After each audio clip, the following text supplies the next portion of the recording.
Amelia voulait rencontrer son petit-fils nouveau-né, mais comme son fils, Marc, ne voulait pas venir la chercher, elle a décidé de marcher jusqu'à sa maison. Cela lui a pris des heures car elle utilisait un déambulateur. Mais quand elle est arrivée chez Marc, il lui a interdit d'entrer, et quelque chose de choquant s'est produit. « Je ne peux pas venir te chercher, maman. Je dois faire des courses pour Camilla, et d'autres personnes vont venir. Nous allons fixer un moment pour que tu puisses voir le bébé », a dit Marc à sa mère, Amelia, au téléphone.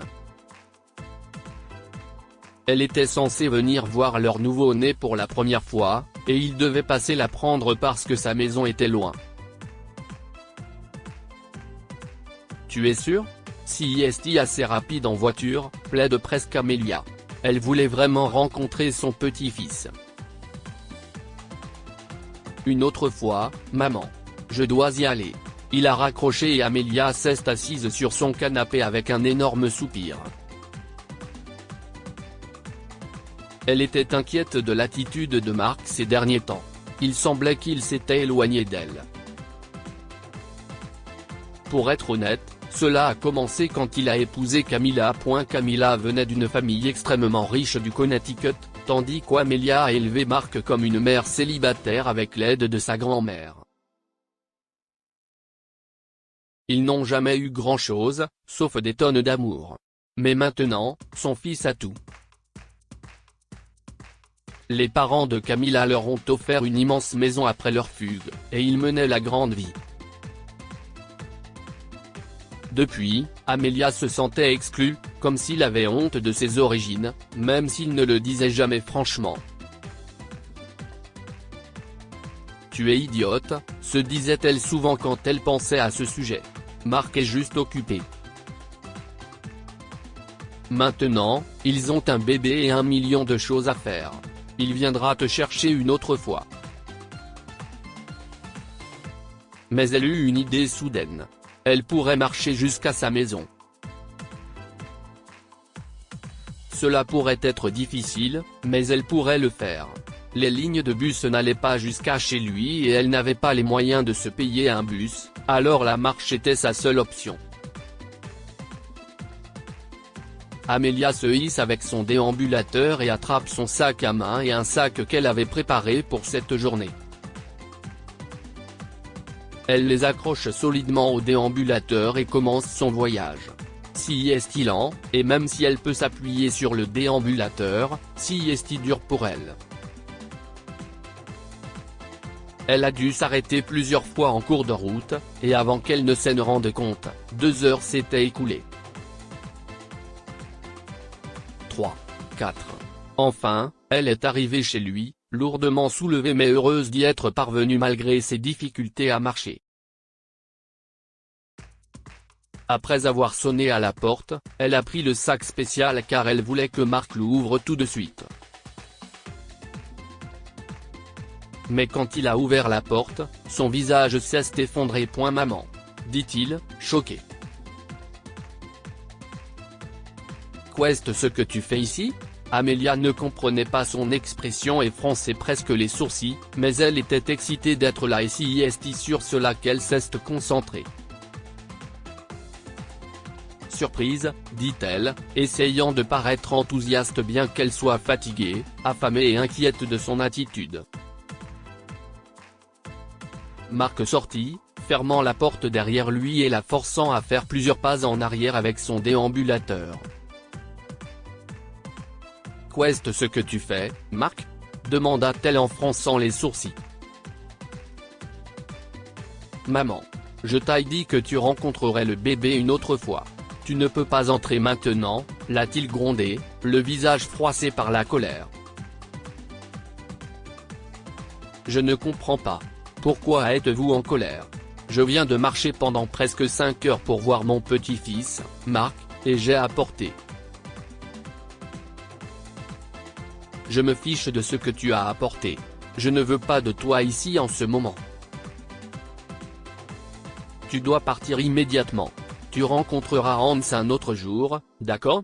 S'il vous plaît, partez maintenant. demanda-t-il en regardant derrière lui comme s'il craignait que quelqu'un ne les voie. Il ouvrit la porte et retourna à l'intérieur, lui fermant la porte au nez et la laissant dehors avec ses affaires. Amelia est choquée.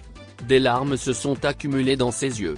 Il ne lui a même pas demandé si elle allait bien, alors qu'elle venait de lui raconter qu'elle avait marché pendant 5 heures pour arriver jusqu'ici. Il savait qu'elle avait des problèmes de mobilité. Mais elle ne veut pas causer plus de problèmes, alors elle commence à faire demi-tour, puis elle se souvient du sac qu'elle tient dans ses mains. Elle a décidé de le laisser devant sa porte, en espérant qu'il le trouve plus tard. Amelia se mit à marcher pour rentrer chez elle, prête à affronter les longues et fatigantes heures qui l'attendaient. Heureusement, sa voisine, Madame Cassavetes, l'a vue et l'a emmenée dans sa vieille voiture. Lorsqu'elle arrive chez elle, ses jambes la lâchent dès qu'elle ferme la porte d'entrée. Elle s'est assise sur le canapé, et s'y est alors qu'elle a remarqué que ses jambes étaient enflammées. Après s'être reposée, elle a réussi à se lever, à prendre de la glace et à prendre un analgésique. Mais finalement, elle a dû dormir sur le canapé car sa chambre lui semblait trop éloignée. Pendant ce temps, Mark a dit au revoir à ses invités ce soir-là, en leur faisant signe par la porte d'entrée.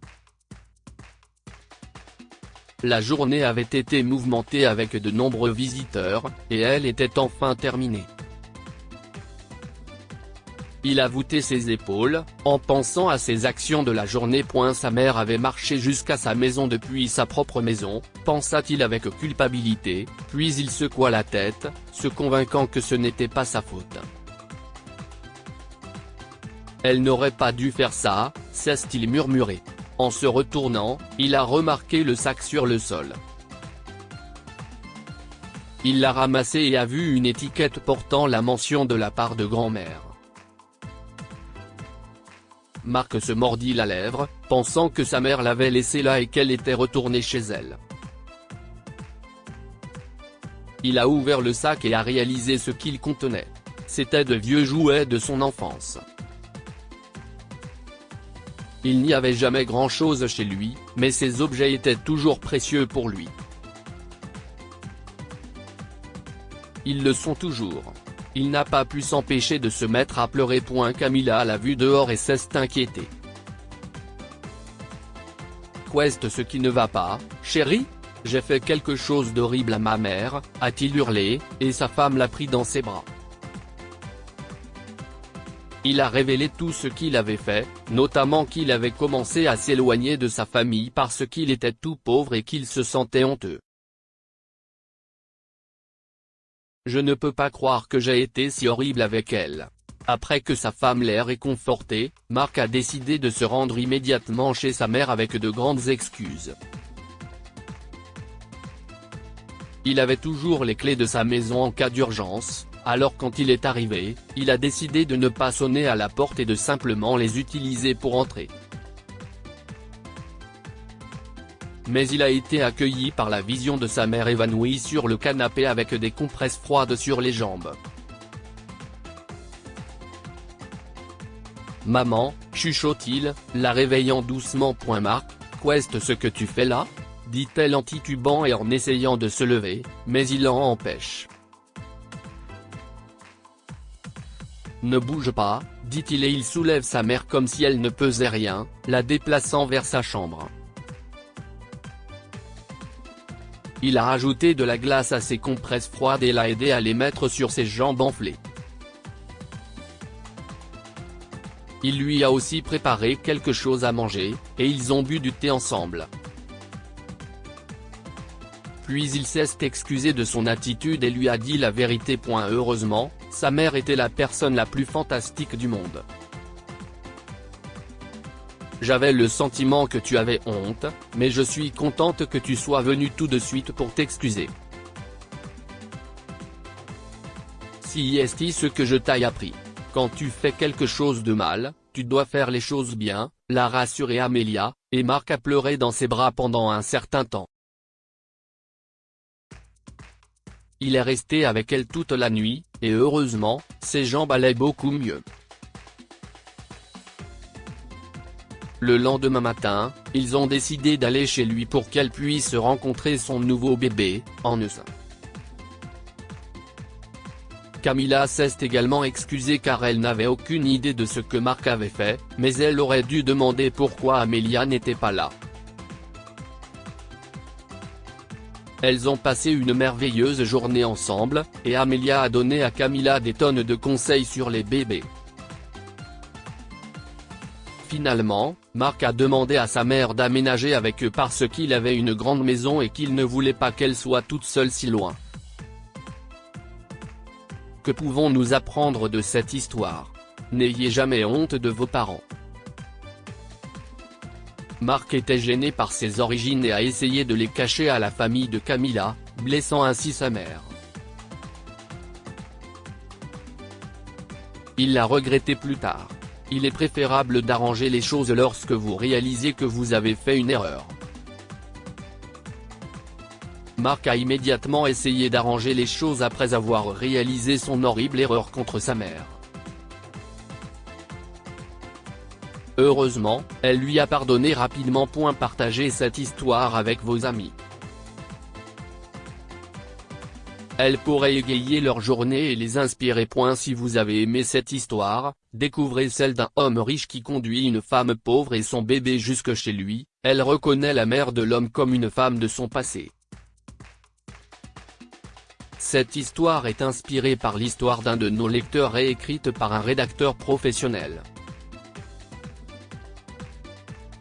Toute ressemblance avec de véritables noms ou lieux est une pure coïncidence. Toutes les images sont utilisées uniquement à des fins d'illustration. Partagez votre histoire avec nous. Elle changera peut-être la vie de quelqu'un. Si vous souhaitez partager votre histoire, envoyez-nous un mail à info@amomama.com.